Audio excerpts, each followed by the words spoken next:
Este es su noticiero TN5 Estelar con Renato Álvarez y Cristina Rodríguez. Un nuevo accidente vial con saldo mortal se produce en las peligrosas carreteras del país. En esta ocasión, una rastra y una volqueta colisionaron este miércoles en la carretera CA4 a la altura de la aldea de La Chiotal en el municipio de San Nicolás, Copán, dejando como resultado 6 personas muertas y 9 heridas. Las víctimas quedaron esparcidas en el pavimento por el fuerte encontronazo entre ambos vehículos. La información preliminar de las autoridades responsabiliza del percance al conductor de la rastra, que le habría quitado el derecho vial al de la volqueta. Las personas fallecidas que se transportaban en la volqueta retornaban de sus labores agrícolas. Muy buenas noches, Honduras. Bienvenidos a la emisión de este miércoles 19 de abril. La noticia del día es presentada por Claro. Velocidad para tu verano. Contrata tu plan postpago con 45 GB de navegación y YouTube incluido. Nuestro corresponsal en el occidente del país, el periodista René Rojas, con más detalles de este fatal accidente que deja 6 personas muertas y 9 heridas. Muchas gracias, compañeros de TN5 Estelar. En efecto, me encuentro con la vocera de la Policía Nacional, la subinspectora Yamilet Villalobos. Bueno, 6 personas muertas se reportan en este fatal accidente ocurrido en el Achiotal, que corresponde al municipio de San Nicolás de Copán. Buenas noches, subinspectora. Buenas noches, efectivamente, y lamentablemente el día de hoy, pues en horas de la tarde, fallecieron lo que son 6 ciudadanos en un fatal accidente de tránsito. Hasta los momentos, pues el individuo que conducía una rastra fue a chocar con lo que es una volqueta, donde fallecieron en el lugar 5 personas. La 6ª persona falleció lamentablemente ya en el Hospital Occidental de Santa Rosa de Copán. Todavía no se sabe si este individuo es de origen salvadoreño o es hondureño, ya que pues en el lugar también se encontraron documentos salvadoreños. ¿Los nombres? Algunos de los nombres o de los ciudadanos que fueron identificados es de José Isaías, Tito Díaz y Santo López. Las otras personas todavía no se han identificado hasta los momentos. ¿Cuál es la hipótesis del accidente? Así es, según el informe técnico que elaboraron los agentes de la Dirección Nacional de Vialidad y Transporte, es que esto habría sido ocasionado debido a que el conductor iba rebasando en curva, imprudencia por parte del conductor que conducía la rastra. El posible participante 1 es el rastrero, se dio la fuga. Así es, este individuo ya está siendo buscado por un equipo de la Dirección Policial de Investigaciones, tanto también como agentes preventivos. También la comunidad se ha sumado a buscar a este individuo. ¿De dónde serán los fallecidos, las familias? Así es, las familias pues hasta los momentos las estamos identificando. Como le repito, no se han identificado todas las personas que fallecieron en este lamentable Muchas hecho. gracias a la subinspectora Yamilet Villalobos. Bien, compañeros de TN5 Estelar, con este informe en cámaras, Edgardo Rojas, René Rojas. Muy buenas noches. Muchas gracias, René. El capitán Abdul Orellana es el jefe del Cuerpo de Bomberos de Santa Rosa de Copán. Gracias por atendernos, capitán Abdul Orellana. No sé si usted ya tiene todos los nombres de las 6 personas fallecidas. Buenas noches, gracias por la oportunidad. Sí, es correcto la información que está brindando ahí nuestro compañero Rojas. Así fue la situación, impactante este tipo de accidente que se dio en esta zona tan transitada por equipo pesado. La acción de bomberos, al conocer el tipo de evento, inmediatamente nos movilizamos, a pesar que nos encontramos a 25 minutos hasta llegar al lugar, y nos movilizamos con una ambulancia y una unidad de rescate con equipo especializado. Durante el trayecto encontramos ambulancias que venían en camino, la ambulancia de la UME, los cuales ya traían heridos. Y nos encontramos a una patrulla de la policía que también traían heridos. Pero en la coordinación que tuvimos nos orientaron que siguiéramos el camino y que llegáramos hasta el lugar. Encontrando el accidente donde estaban involucrados 3 vehículos de equipo pesado, los cuales son los que transportaban a las personas ellos y ahí se encontró el fatídico accidente donde se encontraron personas sin vida esparcidas por toda la carretera. Lo que más impactó, uno de ellos que está decapitado producto del accidente vehicular. Y realizamos algunas labores de búsqueda porque se suponía que había alguna persona desaparecida, pero no, al final llegamos a la conclusión que no solo eran las personas que habían muerto en el lugar. En el lugar se acercó la policía de tránsito, la policía, y posterior a la emergencia continuamos con las labores que era confirmar la identidad de cada uno de ellos, entregar las autoridades correspondientes, y la gobernadora departamental por Copán se sumó a la emergencia para continuar coordinando, porque teníamos que conseguir ambulancias que los pacientes que habían llegado a Santa Rosa de Copán ocupaban de emergencia salir de Santa Rosa hacia San Pedro Sula.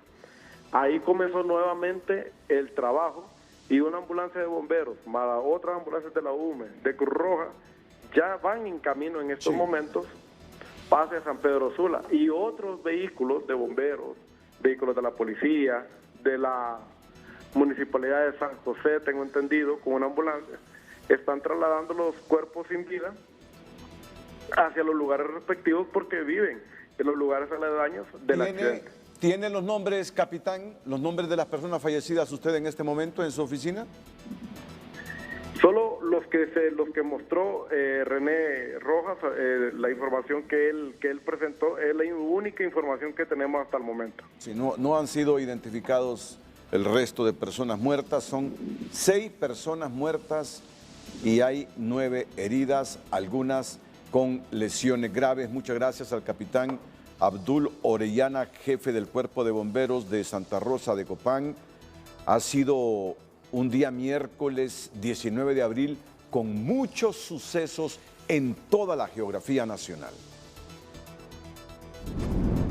La noticia del día fue presentada por Claro. Velocidad para tu verano. Contrata tu plan postpago con 45 GB de navegación y YouTube incluido. Esta noche se confirmó el rescate de al menos 4 de los 6 miembros de la tripulación de un barco carguero en Islas de la Bahía. Según información preliminar, las 2 personas desaparecidas podrían estar en el interior de la embarcación que permanece flotando boca abajo en el mar.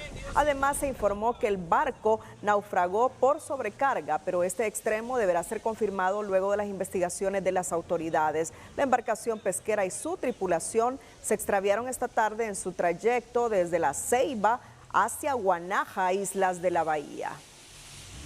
Y en otra información, más de 20 personas de diferentes familias han perdido su vivienda tras producirse un feroz incendio esta tarde-noche en la colonia Kuwait de Tegucigalpa. Los daños son materiales y las víctimas del siniestro piden ayuda a las autoridades municipales. El periodista Carlos Soto nos amplía la información. Adelante. Nos encontramos precisamente en la colonia Kuwait, muy cercanía del bulevar que conecta con la ciudad, y precisamente en este sector se ha desarrollado un terrible incendio que ha acabado con la vivienda de varias familias. Es decir, aproximadamente son 6 las viviendas que han sido afectadas, y nos encontramos en estos momentos con una de las personas que ha terminado afectada por este incendio. Estimada, ¿de qué manera inició esto? ¿Han perdido ustedes sus viviendas? ¿Qué piden en este caso a las autoridades? Mire, corazón, yo no le puedo decir exactamente cómo empezó el incendio porque yo estaba en mi trabajo. Cuando yo vine ya esto estaba así. Perdimos la casa, lógicamente uno pide que le ayuden. Se perdió todo lo que había adentro. No hay camas, lo único que se logró sacar fue una refri, 2 televisores, y aún así el fuego la calcinó aún afuera. Hasta mi moto en que me transportaba se quemó. Ahí la nota. ¿Pide ayuda en este caso, en este sentido? ¿Tiene a dónde vivir, dónde ir? Es necesario que uno pida. El gobierno sabe que si hemos quedado en la calle, le estoy diciendo que mi familia no tiene una cama, no tienen ropa, los niños no le sacaron ni siquiera los zapatos. Mi hijo lo tengo en una casa de una vecina sin zapatos. Entonces no es necesario que yo haga un llamado a que me ayuden, es lógica que necesito ayuda yo y todos mis vecinos, porque todos somos personas luchadoras que salimos todos los días a trabajar para poder hacer esto, pero lamentablemente pasó lo que pasó. Le agradecemos mucho a doña Daisy Ramos, quien es pues una de las personas que ha terminado afectada por este incendio aquí en Ciudad Capital, y desde este sector nosotros vamos a regresar hasta el set principal del noticiero. Solo 24 horas transcurrieron después del anuncio de la subsecretaria de Seguridad y responsable de la intervención en el sistema penitenciario, Yulisa Villanueva, de las medidas a tomar en las cárceles del país para que se produjera esta tarde nuevos tiroteos en varios reclusorios. El primero en la cárcel del Pozo en Ilama, Santa Bárbara, el que dejó el saldo de 7 heridos que fueron trasladados al hospital de Santa Bárbara y su estado de salud es estable, según informó la portavoz del Instituto Nacional Penitenciario, Digna Aguilar. Asimismo detalló que se registró otro tiroteo en el Centro Penal de La Tolva, en Moroselí, El Paraíso, el que dejó 3 heridos, y en el Centro Penal del Porvenir, en Francisco Morazán, se reporta un privado de libertad herido. De esta forma, las nuevas reyertas simultáneas que se realizan en menos de 15 días dejan un total de 11 heridos, reportan las autoridades. La viceministra de Seguridad, Yulisa Villanueva, anunció este martes un decálogo de medidas para controlar los reclusorios, entre ellas un desarme y uso de tecnología para mayor control. Este miércoles los privados de libertad respondieron desafiando a la autoridad. Y no hay otro calificativo, lo sucedido hoy, más que un desafío a la autoridad. Por eso, la responsable de esta intervención, Yulisa Villanueva, ha ordenado a los entes de seguridad tomar el control de todas las cárceles. La primera acción de la subsecretaria de Seguridad e interventora del sistema penitenciario, Yulisa Villanueva, fue ordenar a la Dirección Nacional de Fuerzas Especiales de la Policía Nacional tomar el control de todos los centros penales del país, tras conocer de la nueva reyerta en El Pozo en Ilama, Santa Bárbara. En este momento ha sido instruido de inmediato a la Policía Nacional que las Fuerzas Especiales tomen el control inmediato de Ilama, El Pozo, Támara y todas y cada una de los centros penitenciarios que no se ajusten a lo que estamos hablando. Villanueva pidió a los privados de libertad que de manera voluntaria entreguen las armas, porque no hay marcha atrás para la intervención, que incluye un desarme en las cárceles. Y también voy a aprovechar este espacio para decirles que no hay nada contra ellos, que por favor más bien, si tienen armas ahí, que las entreguen, déjenlas en el patio, empiecen a entregar voluntariamente sus armas. El Mecanismo Nacional de Prevención contra la Tortura, otros tratos crueles, inhumanos o degradantes, CONAPREP, exigió que las medidas deben ser aplicadas de manera inmediata para evitar más situaciones en los centros penales. Las medidas deben ser de carácter inmediato, puesto que conocemos que ya existe una base de datos en relación a los movimientos, las clasificaciones que deberían de hacerse, y entender que este plan va a dar continuidad a lo que ya se inició, a un año de intervención policial en el sistema penitenciario. Por su parte, el Comité para la Defensa de los Derechos Humanos, CODE, propone a las autoridades como una de las primeras acciones a tomar la realización de traslados y crear grupos para separar a los privados de libertad. Nuevamente, la fragilidad del sistema penitenciario del país fue evidenciado al registrarse las reyertas en las cárceles del Pozo en Ilama, Santa Bárbara, El Porvenir, Francisco Morazán, y en La Tolva, en Moroselí, El Paraíso, dejando un resultado de varios heridos. Al menos unos 2.000 privados de libertad podrían ser beneficiados con la figura del indulto que impulsa la viceministra de Seguridad, Yulisa Villanueva, como parte de las medidas encomendadas para recobrar el control de las cárceles. La población carcelaria que podría beneficiarse de esta medida oscila en las edades de 18 a 21 años y los mayores de 70 años, así como aquellas madres con hijos menores de 10 años que requieran cuidados especiales.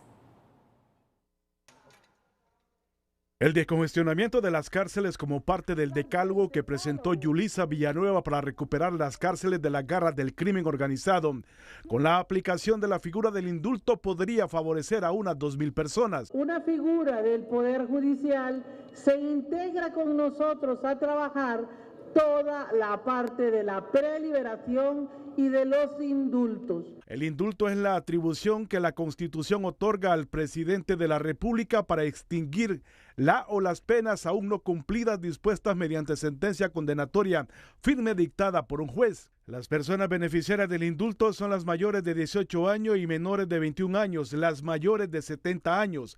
Madre que compruebe que tiene hijos menores de 10 años que requieran de sus cuidados especiales. Personas condenadas que posteriormente a la ejecución del hecho ilícito hubieran llevado a cabo algún acto de gran trascendencia de beneficio colectivo. Los que padecen enfermedad terminal, personas que tienen una incapacidad permanente, entre otros. Que en el último indulto fue allá por el año 2002, el gobierno de Pepe Lobo, ¿verdad? No recuerdo exactamente ahorita el año. Se presentaron 471 solicitudes, de las cuales solo se otorgaron 41 indultos. Ese es el último gobierno que indultó personas privadas de libertad. Sin embargo, el ministro de Presos Políticos considera que unas 7,000 personas podrían ser favorecidas con la figura del indulto. Va a ser una realidad los indultos. Va a ser una realidad, se lo digo a los familiares de los privados de libertad. Van a ser beneficiados posiblemente más de 7,000 a 8,000 privados de libertad que ya están en condición para ser preliberados. Por su parte, la presidenta de la Corte Suprema de Justicia, Rebeca Lisset Raquel Obando, instruyó a todos los jueces de ejecución se aboquen a los centros penales de su jurisdicción a efecto de recabar información de las personas privadas de libertad que reúnan los requisitos para optar a los beneficios establecidos en el Código Penal y Código Procesal Penal para presentar un informe a más tardar el 26 de abril de este año. Más adelante aquí en el Noticiero Líder. Inaudito, lamentable. Las autoridades del Ministerio Público y los trabajadores de la institución han llegado a consensos, a acuerdos financieros para el ajuste salarial o el reajuste salarial de todos los trabajadores del Ministerio Público y Medicina Forense. Pero aún y con esos acuerdos, no hay paz, no llega la normalidad, no llega el trabajo al Ministerio Público. Y le vamos a recordar por qué, después de la pausa comercial. Solo que antes, en nuestra sección de tecnología, Jennifer Girón nos dice por qué Elon Musk ha cancelado el lanzamiento del cohete más poderoso jamás construido. La sección de tecnología es presentada por Jet Stereo. Con Jet Stereo, mi hogar lo tiene todo. Cuando quieras lo mejor, Jet Stereo incluido. SpaceX, la empresa de Elon Musk, ha cancelado el lanzamiento de Starship, el cohete más poderoso construido a la fecha. Esto ocurrió solo 8 minutos previo a su primer vuelo, debido a problemas técnicos. Se esperaba que el enorme cohete propulsor Super Heavy, que alberga 33 motores, cobrara vida y sacara la nave espacial Starship de su plataforma de tierra, que se encuentra dentro de las instalaciones de SpaceX en la costa del sur de Texas, enviando el vehículo volando sobre el Golfo de México. Pero el lanzamiento se canceló debido a 2 factores: problemas de presurización en la carga de combustible y el paso de una embarcación por la zona de exclusión marina. SpaceX podría intentar la misión nuevamente en 48 horas. El propósito de Starship, dicho por el mismo Elon Musk, es ser un vehículo que transporte carga y humanos a Marte para establecer un asentamiento en ese planeta. La sección de... Si bien los fiscales en huelga han llegado a entendimientos salariales con las autoridades del Ministerio Público, ahora buscan un blindaje para no ser demandados o acusados por el abandono de funciones estratégicas y piden al fiscal Chinchilla un trato sin represalias, pero la Fiscalía ha reiterado en un comunicado que actuará objetivamente sin renunciar a las facultades que le brinda la Constitución. El retorno a labores de los empleados del Ministerio Público sigue demorándose, pese a existir un acuerdo verbal sobre su ajuste salarial. Ahora las exigencias van más allá, al demandar del fiscal general Óscar Chinchilla un trato sin represalias a raíz de la lucha emprendida por 10 semanas seguidas. Si nosotros no estamos en nuestros espacios laborales es porque no se ha querido firmar esa protección laboral a las acciones realizadas dentro de la lucha nacional. La respuesta de la Fiscalía a esa petición fue de actuar objetivamente, pero sin comprometerse a firmar nada. No obstante, desde las asociaciones de empleados se muestran abiertos a continuar con el diálogo para llegar a un consenso que garantice que no les deduzcan responsabilidades administrativas o disciplinarias. Eso es lo que pedimos, continuidad al diálogo para solucionar ya de una vez por todas, que nos diga qué aspectos considera que sí pueden ir y qué aspectos sí acepta que vayan en ese acuerdo. Son más de 2 meses de huelgas en que se suspendieron servicios esenciales como autopsias, levantamientos cadavéricos, pericias y recepción de denuncias, por lo cual el CODE pide a los trabajadores que se pongan la mano en la conciencia y regresen a sus puestos de trabajo de una vez por todas. Siento que no debemos de perder el humanismo. Como organismo de derechos humanos hacemos un llamado a la Asociación de Fiscales para que puedan reincorporarse.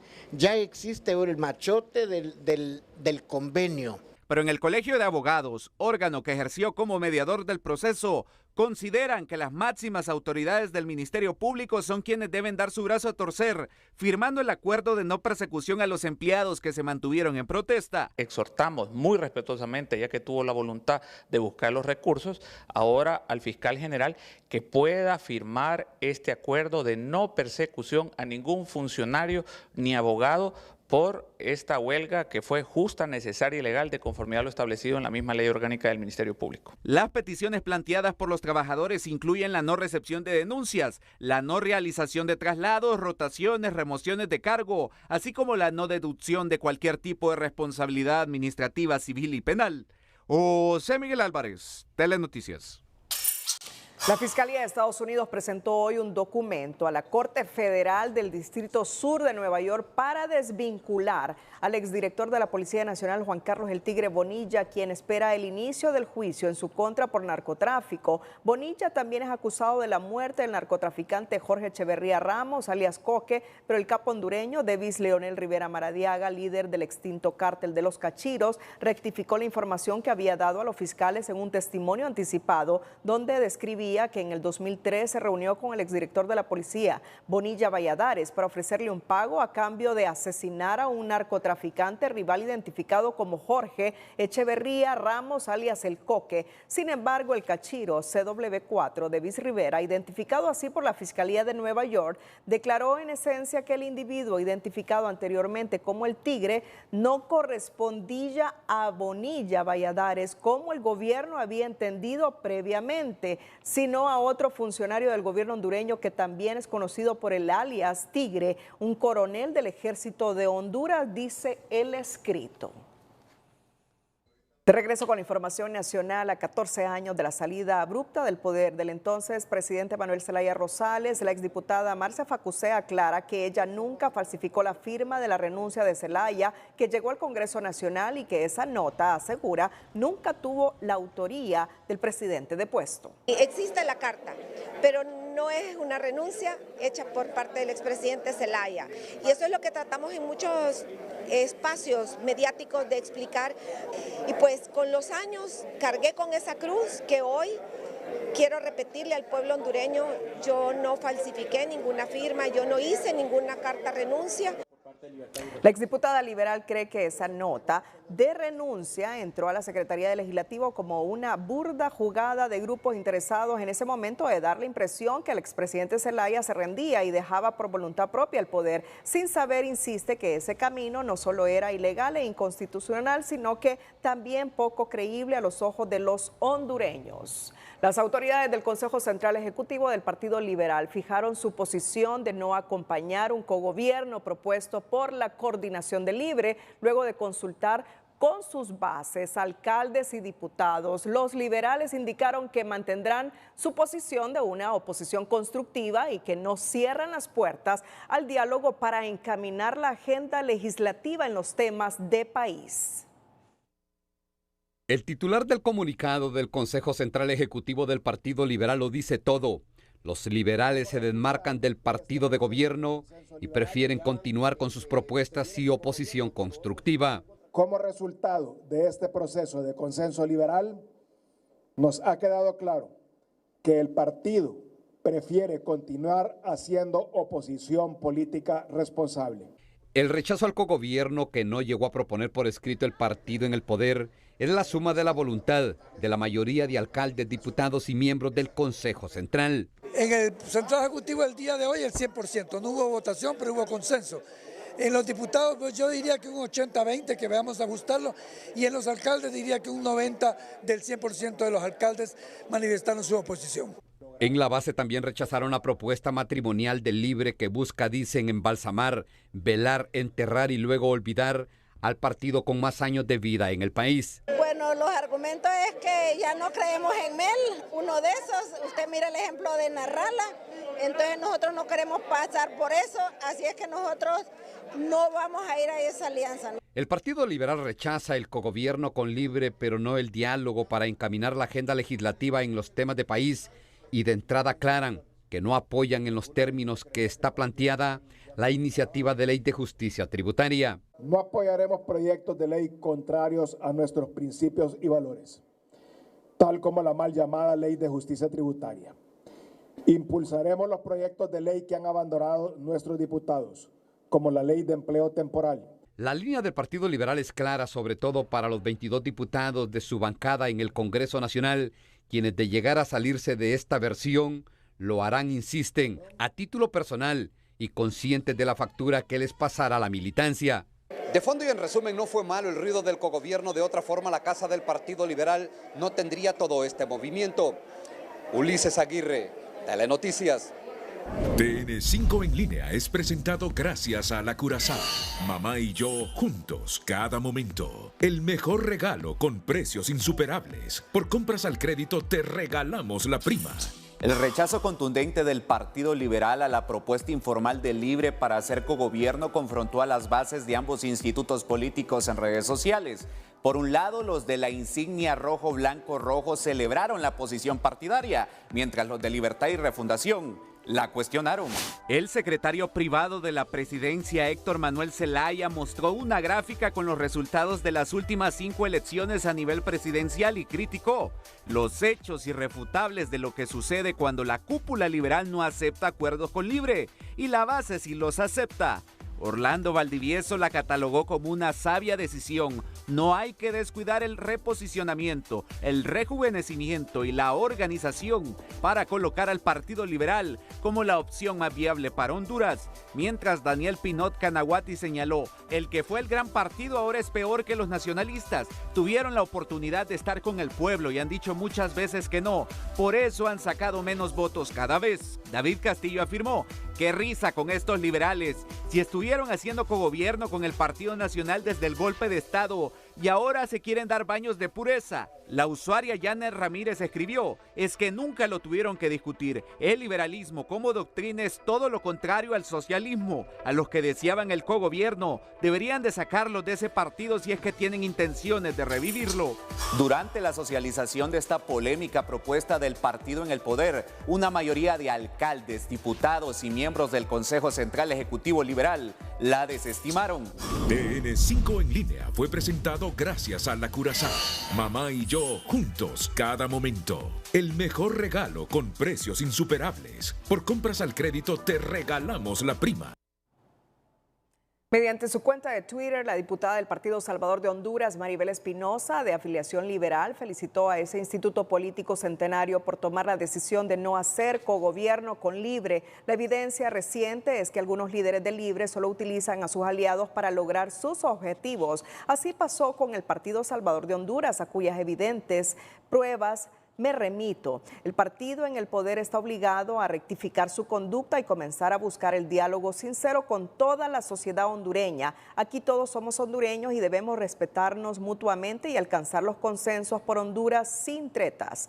No se debe imponer agendas partidarias porque se gobierna para todos, dice Maribel Espinosa. El alcalde de Choluteca, Quintín Soriano, retó al asesor presidencial Manuel Zelaya a que realice la consulta para que el pueblo decida si quiere constituyente. Va a ser manoneada la que le van a dar, dijo en tono jocoso Soriano. Correctamente, porque hay... Le voy a mandar un mensaje a don Manuel Zelaya Rosales. Don Manuel Zelaya Rosales ha estado hablando que quiere una consulta para una constituyente, ¿cierto? Los retos, pues, vámonos a una consulta de una constituyente ahorita. Y yo le aseguro que es mamoneada la que se le va a dar el no. ¿Por qué? Porque la gente está descontenta. Vaya, quiero que me conteste alguien. Todos los que están hablando ahorita de una constituyente, vámonos a una consulta a ver si el pueblo de Honduras quiere constituyente. No quiere una constituyente. Entonces no hay ambiente. Si me contestan es que tiene valentía. Si no me contesta es que le estoy diciendo, tienen miedo, dicen una consulta, porque ya hay un precedente. ¿A dónde está? En Chile. Y que acaba de pasar las elecciones el presidente de Chile, fue a una consulta y le dijeron no digamos aquí, sí, Boris, no digamos aquí en Honduras, aquí.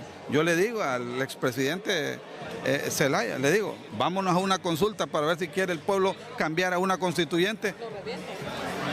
Así, la palabra que usted dice, lo revientan ahorita. En los últimos meses, el edil de Choluteca se ha vuelto uno de los principales críticos del actual gobierno, pero en especial de las actuaciones del expresidente Manuel Zelaya.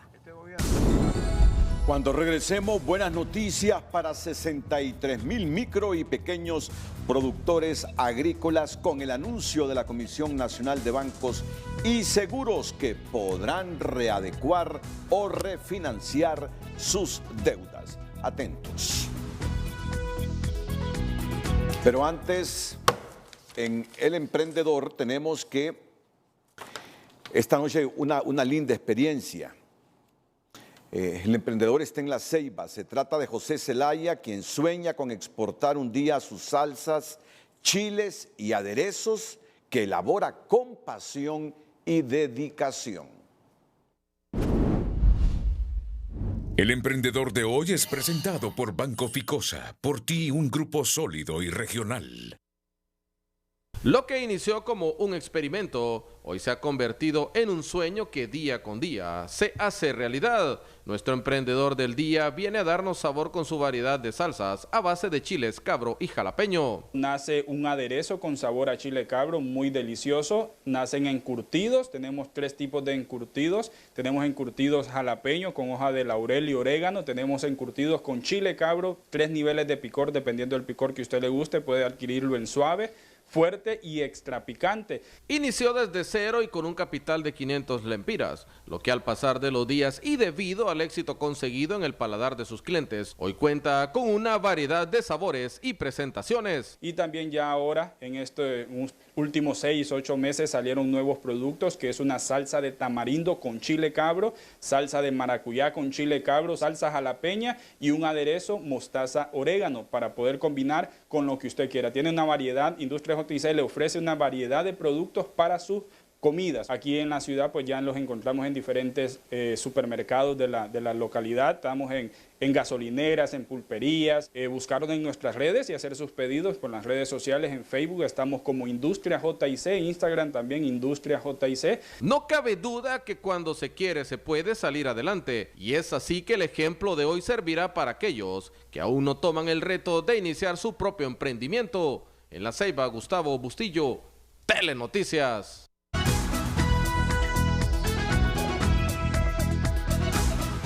Lamentable, mira Cristina y televidentes dentro y fuera de la geografía nacional.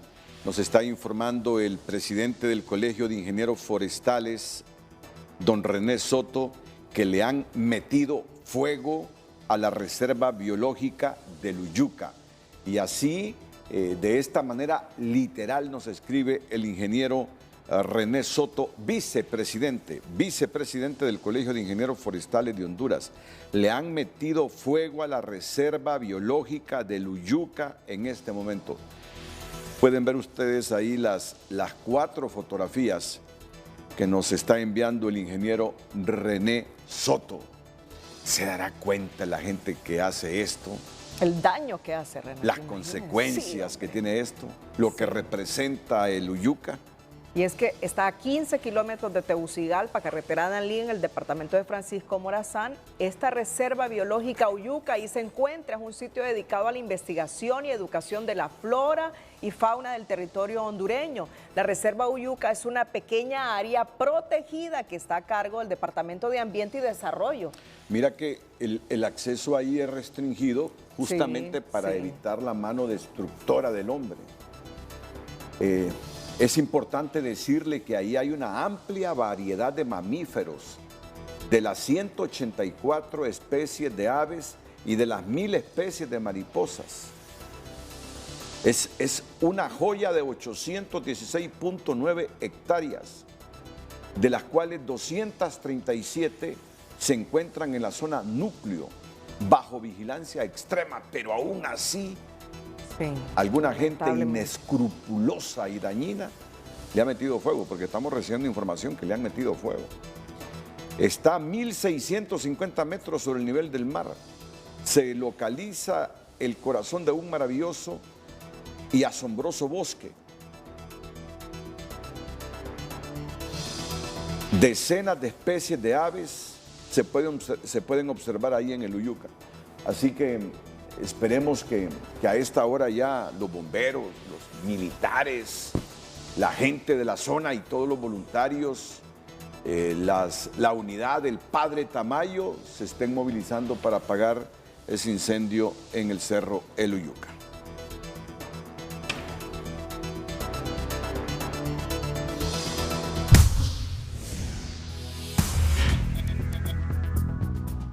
Hola, ¿qué tal? Feliz noche para todos. Iniciamos presentándoles estas impactantes imágenes. Severas tormentas han dejado consecuencias en varias ciudades en Arabia Saudita. Inundaciones, justamente porque en cuestión de horas se han precipitado más de 200 milímetros de agua sobre esas ciudades. Y sobre nuestra región no predominan las lluvias, predominan los incendios forestales. Observamos que no hay cambios en el patrón de los últimos días, se mantienen los rojos sobre nuestro territorio, los focos de calor y pues la mayoría de estos son incendios forestales lastimosamente, así que nuestro recurso bosque se sigue quemando. Y para esta próxima jornada, pues los vientos del este no arrastrarán absolutamente nada y las temperaturas estarán bastante elevadas en la costa norte, por encima de los 36 grados, en la costa sur por encima de los 37, en zonas del occidente pueden llegar hasta 37 grados Celsius, aquí en el centro pues las temperaturas también elevadas, lo mismo en el oriente. Las quemas pues lógicamente hacen que el dióxido de carbono que está secuestrado en los bosques se vaya a la atmósfera y por eso estas zonas verdes están indicando justamente eso, la liberación de dióxido de carbono, que es precisamente el que nos tiene metido en problemas con el calentamiento global. Así que una condición seca y estable para esta próxima jornada. Solo al final de la tarde hay alguna posibilidad de un chubasco disperso sobre el occidente, mientras los índices ultravioleta continuarán bien arriba y bueno, hay que continuar bebiendo mucha agua, hidratándose y protegiéndose porque pues esos índices están bastante elevados. Cuídense mucho, siempre les queremos como televidentes y no como noticia. Que la pasen bien.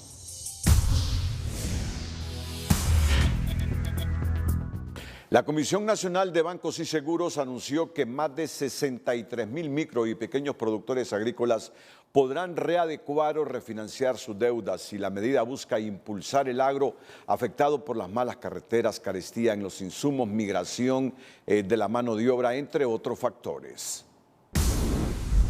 Economía Hoy es presentada por Banco de Occidente. Sueñe, planifique y ahorre. Hágalo en grande con Banco de Occidente. Más de 63.000 micro y pequeños productores agrícolas que tengan préstamos de hasta 2.5 millones de lempiras podrán readecuarlos o refinanciarlos hasta el 31 de julio, anunciaron este miércoles las autoridades de la Comisión Nacional de Bancos y Seguros, lo que representará un alivio para este sector, consideran economistas. Recuerden que el sector agrícola es estratégico y que hay que apoyarlo. Y una medida, la que se ha tomado está dirigida a eso, ¿no? A tratar de que ellos sean sujetos de crédito y que también puedan ahorrar los compromisos que tienen con la banca. Entonces hay dos figuras ahí, la readecuación y el refinanciamiento, ¿no? Todo va a depender de la institución bancaria, del monto de los préstamos, de las condiciones en que se dieron. Los productores argumentan que han sido afectados por el deterioro de la red vial, el incremento de los insumos, la migración de la mano de obra y el cambio climático, y esperan rehabilitar su producción para contar con los recursos necesarios para hacerle frente a sus deudas. Que el productor pueda readecuar o refinanciar sus deudas y que ya esa presión que tiene en este tiempo, que dura la misma de 100 días, posteriormente lograr buscar un producto financiero para que esas deudas las podamos migrar con un plazo de 15 años, un tiempo con un interés de un 5% y un periodo de gracia de por lo menos 3 años para volver a repoblar las fincas. La medida puede impulsar el agro, ya que es un sector clave para mitigar la crisis de inseguridad alimentaria que atraviesa el país, pero sigue siendo el que menos acceso al crédito tiene por el alto riesgo. Es una medida que apunta al mejoramiento del sector agrícola. Recordemos que el sector agrícola es uno de los sectores menos atractivos para el sector financiero. La colocación de recursos es muy baja. ¿Y por qué? Por el alto riesgo. Si lo vemos desde una perspectiva más cuantitativa, no es rentable. No obstante, sí debe de apostarse a este sector, ya que de ahí se deriva todo el tema de la seguridad alimentaria, ¿verdad? Y la producción de alimentos. La Comisión de Bancos indicó que los productores conservarán la categoría en la central de riesgos y prohibió a los bancos y financieras hacer cobros adicionales al readecuar o refinanciar los créditos, tales como comisiones, intereses moratorios o cargos administrativos. Economía Hoy fue presentada por Banco de Occidente. Goce del respaldo, la confianza y la seguridad financiera que necesita. Ya en unos minutos con el periodista René Rojas, de nuevo desde Santa Rosa de Copán, porque se produce la 7ª víctima del accidente vial que se produjo hoy a la altura de la aldea El Achiotal, en San Nicolás, Copán.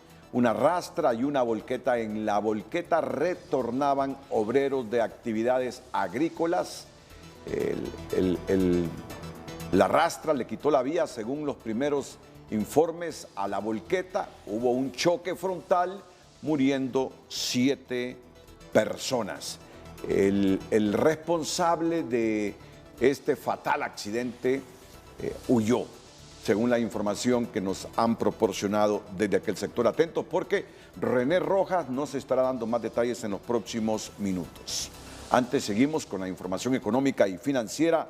Los referentes financieros de la región centroamericana, Banco Cuscatlán de El Salvador, Industrial de Guatemala y Ficosa de Honduras, suscribieron un memorando de entendimiento en el que se comprometen a apoyar el financiamiento de proyectos estratégicos de desarrollo para crear oportunidades de empleo sostenibles en el Triángulo Norte, para atender las causas de la migración irregular hacia los Estados Unidos de América.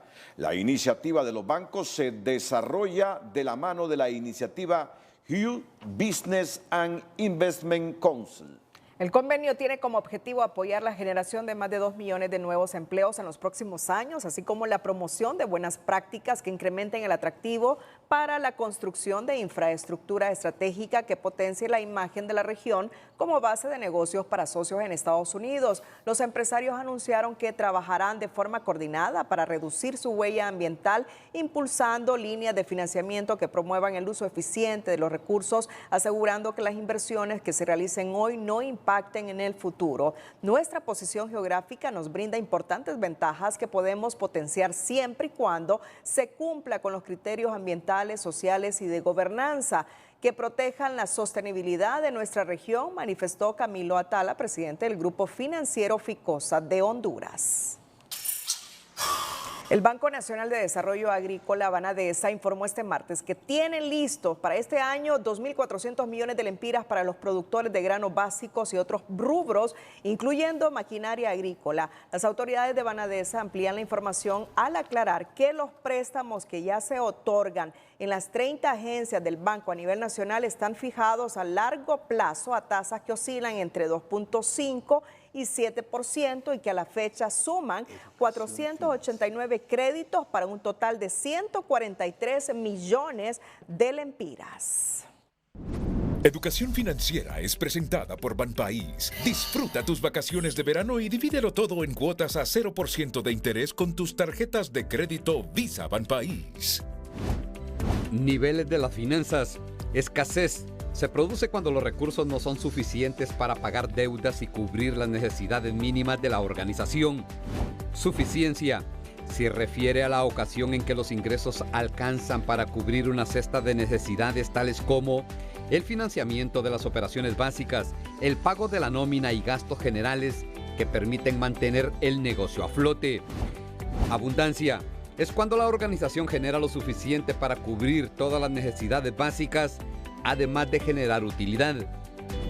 Educación Financiera fue presentada por Banpaís. Disfruta tus vacaciones de verano y divídelo todo en cuotas a 0% de interés con tus tarjetas de crédito Visa Banpaís. Un grupo de productores de diversas partes del país llegaron este día a las afueras de Casa Presidencial para exigir la readecuación de su deuda. Asaron un cerdo, dieron elote cocido como muestra de lo que producen. Se dejaron que todo está caro, que el campo y la producción ya no es rentable. Bueno, hace algunos minutos, Cristina, informamos que el Banco Nacional de Desarrollo Agrícola tiene listos para este año 2.400 millones de lempiras para los productores de granos básicos y otros rubros, incluyendo maquinaria agrícola, ¿verdad? Así es, sí. Pero tal como lo ha anunciado Cristina, hoy un grupo de productores de diversas partes de la geografía nacional se han apostado ahí en los alrededores de la Casa Presidencial para exigir la readecuación de su deuda. Y lo novedoso es que asaron un cerdo, habían prometido 4, pero solo fue 1. Dieron elote cocido como muestra de lo que producen, se quejaron que todo está caro en el campo y que la producción ya no es rentable. El periodista Mario Landa nos tiene los detalles. Eso vivimos, pero la verdad... Don Fabián Vanegas, un productor de granos del departamento de Comayagua, resume de manera sencilla su realidad y la de sus compañeros. Está difícil porque es muy caro todo y al final no los da cuando ya venimos a vender. El año pasado compramos caro el abono, todo, viajes muy caros y al final no salimos sin nada, como que tal no hubiéramos trabajado. Hubo un asado de carne de cerdo, elotes cocidos y una pequeña muestra de lo que producen. Una representación de los productores del campo exigió este miércoles frente a Casa Presidencial la readecuación de la deuda y nuevos financiamientos para poder producir alimentos. O se publique por la Gaceta un decreto que fue aprobado en la legislatura anterior con la condición de una ampliación del decreto 47-2018 que contempla la readecuación de las deudas que vienen, la gran mayoría, desde el 98, desde el MIS para acá, y que está jorobando esa condición al mediano y pequeño productor principalmente. No estamos pidiendo se nos regale. Ante esta petición, las autoridades de Banadesa anunciaron este miércoles que ponen a disposición 2.400 millones de lempiras para los productores, información que no es suficiente para los manifestantes. Cuando dicen que hay 2.600 millones de lempiras, entonces vamos los productores y nos ponen cualquier cantidad de peros y al final no nos tienen. Entonces, todo eso se terminó. Y definitivamente, si no va a haber apoyo al campo, como debe de ser, sencillamente no vamos a sembrar. Nosotros necesitamos mejorar nuestras unidades productivas, porque tenemos que ser competitivos y ser productivos, porque estamos en un mercado global, un tratado de libre comercio que nos tiene de rodillas. Concluyen que la readecuación de la deuda y nuevos créditos les permitirá tener un respiro, porque los precios de insumo y de las herramientas para producir se elevaron en más de un 200%. Justifican. Dicen los productores del campo que estas son las primeras acciones, pero que si no hay respuesta de parte de las autoridades gubernamentales, las medidas se podrían agudizar. Mario Landa, Telenoticias. Autoridades de la Secretaría de Energía participaron este miércoles en un foro Democratización de la Energía en Honduras, realizado por la Universidad Nacional Autónoma de Honduras. En este foro explicaron el trabajo que se está realizando en el sector energético nacional, impulsado en parte por la inversión del sector privado. Hay varios mecanismos. Recordemos que, por ejemplo, la ANE es el propietario junto de la red de transmisión, ¿no? Entonces la ANE puede tener contratistas que desarrollen las líneas de transmisión o que desarrollen subestaciones, que amplíen subestaciones o construyan subestaciones. De hecho, bajo esos esquemas hemos empezado ya a trabajar, pues, entonces ya hemos bajo licitación. Primero se hace una licitación, después se adjudican los contratos y bajo ese esquema puede participar varias empresas del país. El funcionario aseguró que las interrupciones de energía que se registran actualmente se deben a que el 80% de la red de transmisión está obsoleta. La generación no es el problema, la generación está cubierta. El tema es que tenemos sobrecarga de transformadores, que tenemos fallas en líneas de transmisión, que hay sectores de red de distribución que están obsoletos. Nosotros iniciamos un plan ya Imagine que empezamos a construir líneas de transmisión y subestaciones desde noviembre del año pasado, pero hay que reconocer que la mora es de hace años y poco a poco se va a ir viendo la mejora, ¿no? Tejada agregó que esperan finalizar la renegociación de los 18 contratos de energía en el próximo mes de mayo para enviar las agendas al Congreso Nacional a fin de que la rebaja que se negoció con los generadores se reflejen en la tarifa de energía. El presidente de la Asociación de Restaurantes de Honduras, Kenneth Rivera, aseguró que este sector no goza de exoneraciones fiscales, como lo asegura el director del SAR, Marlon Ochoa, lo que denota desconocimiento y falta de documentación por parte del funcionario. El hecho de que el ministro esté dando mensajes de que los restaurantes tienen exoneraciones nos demuestra que realmente no está suficientemente documentado sobre la situación y nos preocupa para esta propuesta de justicia tributaria, porque no ha sido documentada, tampoco ha sido consensuada con nuestro rubro y nos preocupa el impacto que vaya a tener, tanto como se está tomando la decisión como qué va a generar que suba de precio, que va a incidir en la población. Rivera considera que la iniciativa de reforma tributaria debe ser más socializada con el sector privado y sociedad civil para que se aprueben medidas que eviten un mayor incremento en los precios y la pérdida de empleos. Conexión nuevamente con el periodista René Rojas en Santa Rosa de Copán. Se nos informa que hay una 7ª víctima del fatal accidente hoy en la comunidad de El Achiote, San Nicolás, Copán. Muchas gracias, compañeros de TN5 Estelar. En efecto, Renato, nos encontramos ubicados en el Hospital de Occidente. Bueno, este es el ambiente, los familiares están tristes y continúan llegando las ambulancias acá al Hospital de Occidente. Me encuentro con uno de los parientes. ¿Cuál es su nombre? Alejandro Santos Ramos. Usted tiene gravemente a su tío. ¿Cómo se llama su tío? Y también perdió un primo. Santo López, el que está aquí en el hospital gravemente. Y el primo mío se llama Santo López también, el que falleció. Sí. Entonces, gravemente, él está aquí en el hospital y el primo mío falleció. Entonces, estamos esperando que lo traigan porque no lo han traído todavía. Sí. Bueno, es una tragedia lo que ha sucedido aquí en el occidente del país. Fue una tragedia, lastimosamente, lo que sucedió. Pero como le digo, de repente ya estamos con el apoyo del alcalde, que ya los brindó el carro y combustible y todo para trasladarlo aquí a la aldea de nosotros, Aguasucia de los 5 Pan. Un primo perdió y su tío está gravemente herido. Sí, están aquí en el hospital. Bien, gracias, muy amable. El alcalde municipal, Aníbal Erazo Alvarado. Alcalde, estamos en vivo a través de TN5 Estelar. Lo que ha pasado, buenas noches. Bueno, buenas noches. Aquí estamos en el hospital desde hace unas 2 horas, recién pasaba el accidente. Se fueron varias unidades para San Pedro Sula a dejar algunos heridos, 5 muertos en el momento, en el lado de la Chotal. Un accidente, creo que fue choque de una volqueta que es propiedad del exdiputado Manuel Mejía, dueño de Canal 32. Todos son empleados de él, pero de igual manera yo aquí me he puesto a la orden con ataúdes, combustible y las ambulancias que tenemos en la localidad. Gracias al alcalde municipal Aníbal Erazo Alvarado. Con la vocera del Hospital de Occidente, permítame un momento, Lesbia Villeda, ella es la encargada de comunicaciones. Puntualizando, ¿se mantienen los 6 personas muertas o se ha subido la estadística? No, en el hospital solo 2 fallecidos reportamos, abogado. ¿Tiene los nombres? Sí, tenemos los nombres. Quiero decirle a las personas que desde las 5 de la tarde se recibieron aquí personas heridas. Fueron 8 en total, de las cuales 3 ingresos, 3 referidas y 2 fallecidas. Los nombres: Olvin Josué Chacón y Víctor Samuel Ochoa. Sí, gracias. Lesbia Villeda, ella es la vocera de aquí del Hospital de Occidente.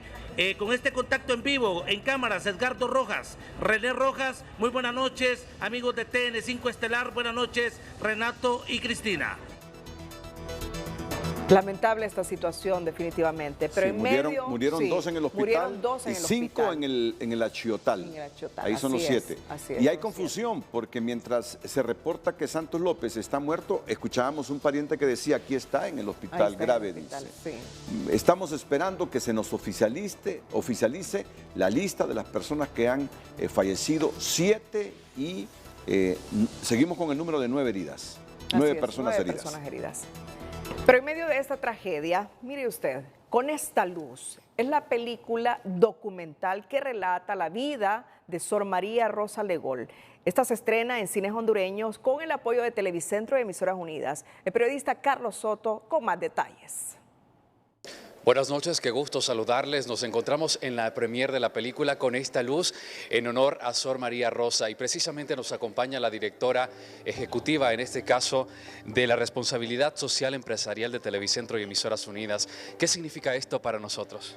Para nosotros es un gran honor ser aliado de esta película, más que todo porque deja un legado para Honduras. El trabajo que hizo Sor María Rosa a través de los años y el trabajo de todo este equipo que lo pudo plasmar en una película nos hace pues satisfechos, nos sentimos muy orgullosos del talento hondureño del cine y más que todo del legado, que es lo que queremos dar a conocer. Queremos que la luz de Sor nunca se apague y seguro ella desde el cielo está sonriendo viendo todas sus obras plasmadas en una película. También está con nosotros Jessica Sarowitz, ella es la productora ejecutiva de la película y bueno, hoy se estrena pero estará ya en el cine a nivel nacional. Sí, mañana empieza el estreno en el cine nacional y va a estar en varios cines, va a estar en varias ciudades y primero quiero decirle gracias a Televicentro por su apoyo, gracias al gran público hondureño por todo el apoyo, porque esta película no se podía haber hecho sino por el apoyo de todo el talento creativo que hay en Honduras. Muchísimas gracias por el espacio y nosotros con esta buena noticia, la película Con esta luz está disponible en los cines a nivel nacional. Volvemos, por supuesto, a los estudios principales de TN5 Estelar.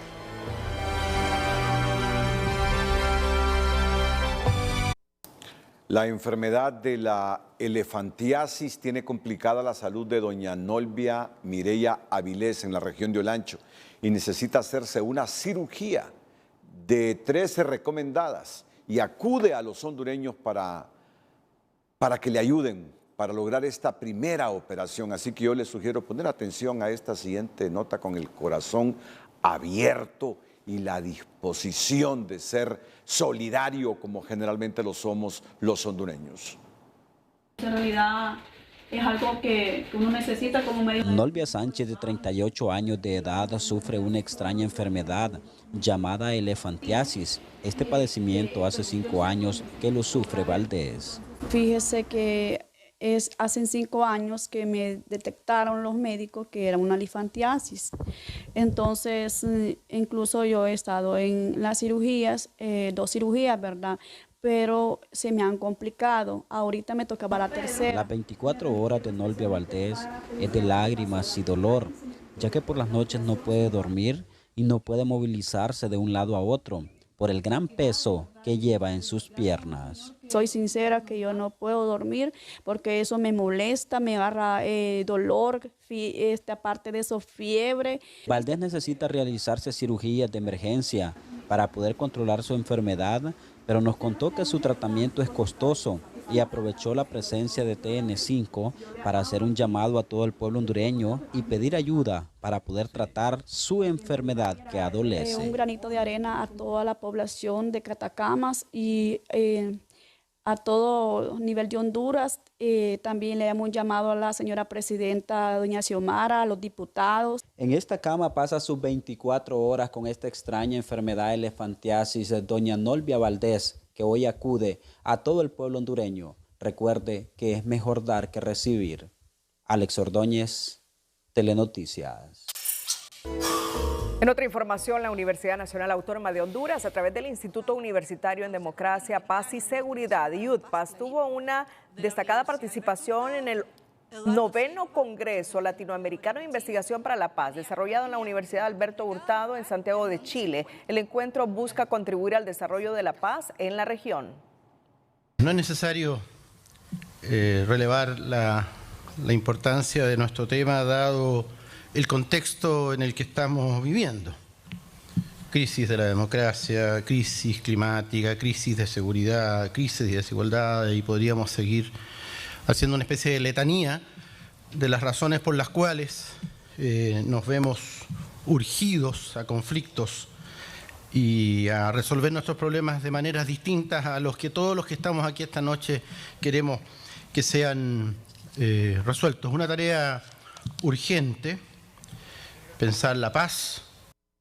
En este 13º Congreso Latinoamericano de Investigación para la Paz, el IUDPAS-UNA presentó diversos trabajos académicos relacionados con las metodologías participativas para la construcción de una paz transformadora, entre ellas la elaborada por el investigador social Esteban Ramos del IUDPAS. El deseo por salir de la ignorancia llevó a un grupo de alumnos y padres de familia a salir de Choloma e instalarse en las afueras de Casa Presidencial, dormir en la calle y esperar a que los reciba la presidenta Castro para que les dote de un maestro que les imparta el pan del saber. No han tenido suerte hasta ahora, pero no pierden la esperanza, pues si bien les visitó el ministro Esponda, este no les dejó satisfacciones, sino desencanto. Quiero estudiar, quiero que hayan maestros en nuestro centro educativo, ya que somos muchos los niños que estamos sufriendo. Ese mismo anhelo motivó a que un grupo de estudiantes del Centro Educativo 18 de Noviembre, ubicado en la zona norte, viajara desde Choloma Cortés a la capital y durmiera en la calle frente a Casa Presidencial, esperando ser recibidos por la presidenta Castro para solicitar que les asigne docentes y puedan recibir clases.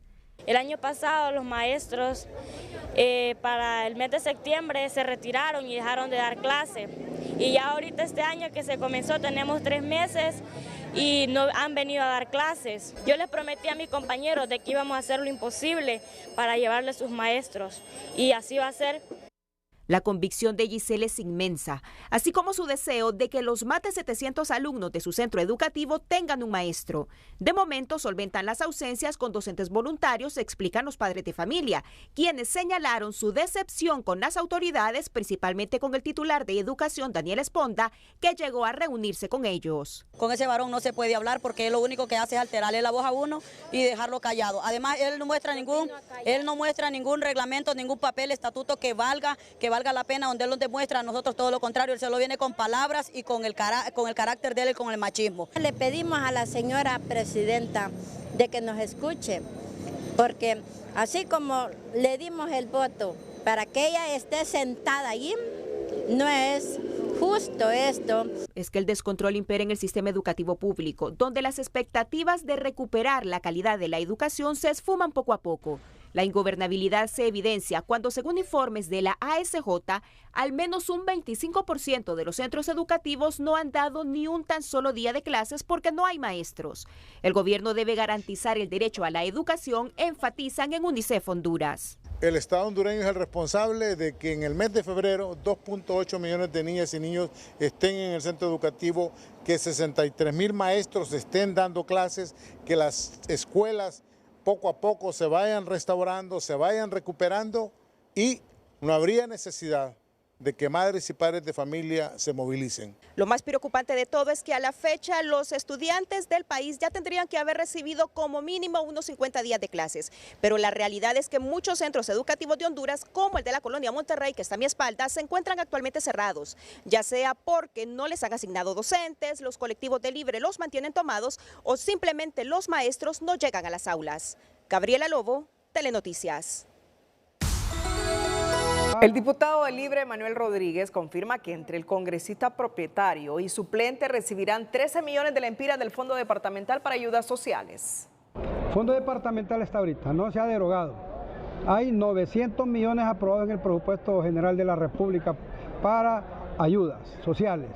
Entonces aquí ya los van a dar. Tuve una reunión ayer y antier con varios ministros de CIP, tuvo Seisol, estuvo también el de FIS y de Gobernación, que el diputado que quiera, con ellos se liquidan, pero yo lo voy a liquidar por medio y lo voy a hacer por medio de la alcaldía. Pero el diputado de Libre, Alan Cárcamo, explica que como diputados no manejarán los fondos, ya que solo serán un intermediario. Eso le están dando una campaña en contra del gobierno, algo que está malo, pues, porque antes ellos lo malversaban. Ahora la cosa no es que nosotros los van a poner, o sea, eso va a ser manejado por las instituciones, ¿verdad? Nosotros simplemente vamos a ser un mediador, donde se va a decir, aquí se va a hacer un proyecto, ¿verdad? Donde nunca llegó nada, donde nunca ellos llevaron absolutamente nada, ahora se van a llevar proyectos, pero no lo vamos a manejar nosotros. Por su parte, recientemente en el feriado de Semana Santa, los diputados recibieron 300.000 empiras como subvención, ya que se les adeudaba 3 meses, ya que reciben 100.000 empiras mensuales con el objetivo para ayudas sociales. Han sido identificados las personas que murieron justamente en el lugar del accidente. José Isaías, Tito Díaz, Santos López, Olvi Josué Chacón y Víctor Samuel Ochoa García. 5 en el lugar donde se produjo el accidente en el Axiotal San Nicolás Copán y 2 que murieron en el hospital. Ya nos están oficializando esta noticia aquí en el Noticiero Líder.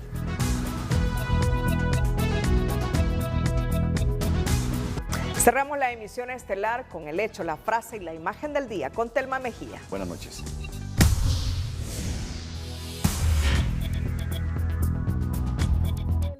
24 horas después de anunciadas las medidas de control en las cárceles, una nueva reyerta se registra en El Pozo, El Porvenir y La Tolva, dejando 11 heridos, y la viceministra de Seguridad pide a las fuerzas especiales de la policía el control total de las cárceles y un desarme voluntario a los reclusos.